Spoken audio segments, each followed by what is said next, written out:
La phase équinoxiale est une phase de convergence. La phase solsticiale est une phase de divergence. La phase de divergence, elle crée de la procrastination, elle crée du découragement, parce qu'on a l'impression qu'on est seul et que chacun est dans son coin. Et donc une sorte de distorsion des énergies collectives. D'où l'importance accordée à ce moment-là au thème personnel, au thème natal. Cette astrologie solsticiale, je dirais. Une astrologie en creux. C'est-à-dire que parce qu'il n'y a pas du collectif, je m'invente une astrologie pour moi, un dieu pour moi, etc.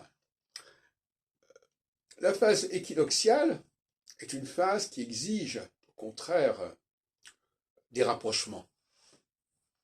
Des rapprochements entre ce qui n'apparaissait pas forcément compatible, de ce qui n'apparaissait pas forcément similaire. Donc des pactes, des rapprochements inattendus, mais en même temps, ça veut dire qu'il y a une convergence des énergies, pour le pire comme pour le meilleur.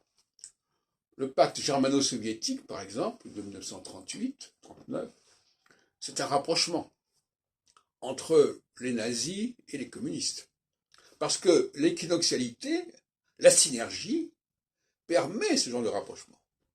Et inversement, en phase solsticiale, même des choses qui seraient semblables, eh bien, elles ne vont pas se rapprocher parce que la phase solsticiale n'est pas synergétique. Elle est dans le recroquevillement de chacun sur sa propre personne, avec des égos qui n'arrivent pas à s'entendre entre eux. Alors qu'en phase équinoxiale, les égos vont se concilier, vont se relier entre eux. C'est tout à fait différent. Et donc, il faut s'attendre en phase équinoxiale à des rapprochements inédits, mais qui sont en réalité liés à des énergies qui vont converger, qui vont concourir.